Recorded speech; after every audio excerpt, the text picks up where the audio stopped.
On March 3rd, 2021, the Sony PlayStation blog published, quote, "Face Your Nightmares in Doom 3 VR Edition for PSVR." The opening of the article reads, quote, "Take a trip to Mars you won't soon forget with the power of PlayStation VR and Doom 3 VR Edition." The game arrives March 29th for PlayStation 4 and is backwards compatible on PlayStation 5. Take your aim controller in hand, put on your PSVR headset, and step into the armored boots of the Doom Marine. Fight for your life as one of the few survivors left in a UAC facility overrun by demons, end quote. Doom 3 VR Edition is the first official means to play the 2004 shooter with a virtual reality headset, even if the history of this port dates back nearly a decade, and not without its fair amount of controversy. That said, this is likely one of the best examples of VR game design, even if the majority of its production took place over 15 years ago.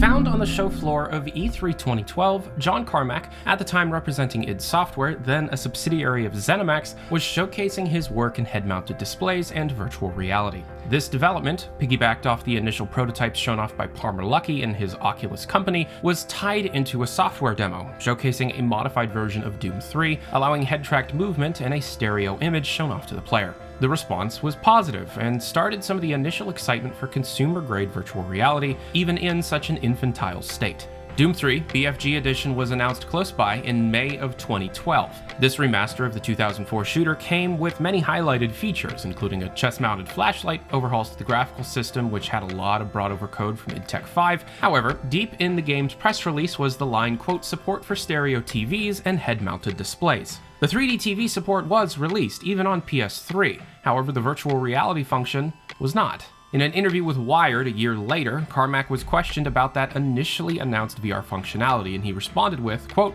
"If I had free time, which I absolutely do not, I wish that I could bring the Doom 3 stuff over. Sometime, years from now, all the gory details of everything from the last year and a half or so will come out. But now is not the time to be talking about it. But I did feel really bad about the fact that I pseudo-promised Doom 3 for the Rift when I first started talking about it, and now the fact that it didn't get released, I felt personally uncomfortable with how that turned out. I wish I could be doing that, but I do not have the time now. I'm busy working on a bunch of exciting things that I can't talk about, and I wish I could," end quote. Behind the scenes, a legal battle was brewing between Oculus and ZeniMax regarding the property rights for Carmack's virtual reality work. The court case was officially filed following Oculus's buyout from Facebook for billions, and went on for years. Regardless of the outcome, reasonings and details related to this case, which have been heavily documented in books such as Blake Harris's History of the Future, what matters is that Carmack was unhappy. In late 2013, John Carmack announced his resignation from id Software, moving to Oculus as its CTO.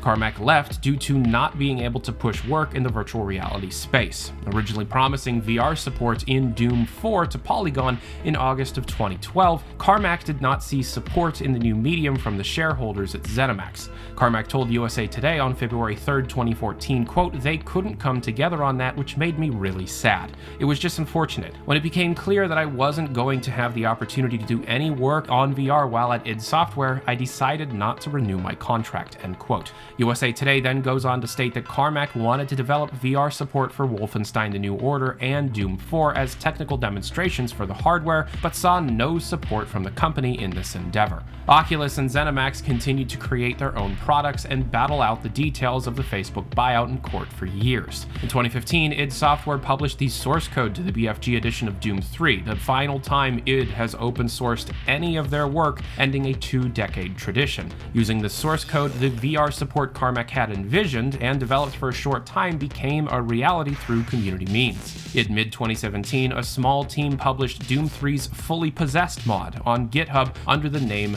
CauseGit. The mod had everything: full 6 depth of field tracking with motion controller support, touchscreens being directly interactive, and the PDA being a usable in-world item with real-time action. Almost instantly, players realized why Carmack was so adamant about Doom 3 in virtual reality. It almost felt as if it was made for the platform ahead of time. Support for Fully Possessed died down in 2018, and unfortunately has fallen out of direct compatibility with the newest headsets, such as the Index and the Knuckles controllers. However, something more convenient convenient has since released. London-based VR enthusiast programmer Simon Brown, better known as Dr. Beef, has released a handful of classic FPS ports onto the Oculus Quest platform. At the time of writing, these ports include Half-Life 1, GZ Doom, Quake, Quake 2, Return to Castle Wolfenstein, and as of December of 2020, Doom 3. Using an Android port of Doom 3 as a base and porting over the majority of the interactive features from Fully Possessed by hand, the Quest port of Doom 3 is mind-blowing. Everything running surprisingly and very playably, all built right onto the Quest headset. Playing on the Quest 2 is intuitive and immersive, and goes to show how far this game can shine when played on the right medium.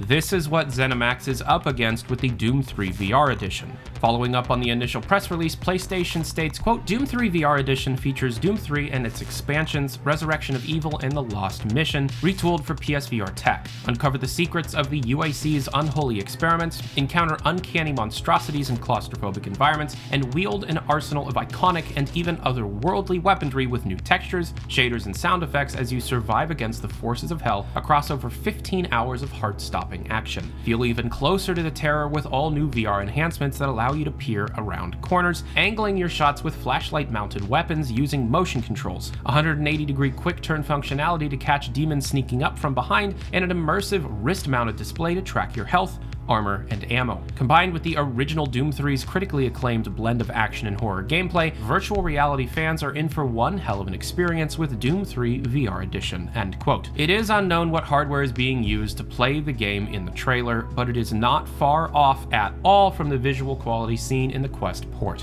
One would hope that the improvements seen in this port surpass what is possible on community-supported platforms, as even though the modded experiences is amazing, it's not perfect. You still need to jump and crouch using buttons. If id was capable of redesigning some of the levels to take out the necessary jumps, it could be comfortable for all virtual reality players. But again, only time will tell. Generally, somehow, Doom 3 follows many of the design philosophies argued for in modern VR, especially the ones put forward by Valve Software seen in Half-Life Alyx. A game taking place mostly in claustrophobic corridors with incredibly flat level design, heavy atmosphere driven almost entirely by environmental detail, lighting, and lots of sound, mixed with a reliance on simple, interactive elements thrown all over the world. Doom 3 in VR feels like a proof of concept that could have led to Half-Life Alyx, and it is worth a play. Whatever improvements ZeniMax has made to the experience, it is likely they will attempt to release this version on all available platforms by the end of the year. Although, whether or not this is the definitive way to play Doom 3 in VR or an inferior experience is yet to be seen. What is known is that Doom will not be ZeniMax's much longer. It's not known if the Microsoft buyout will result in a positive or negative outcome for the series, but only time will tell.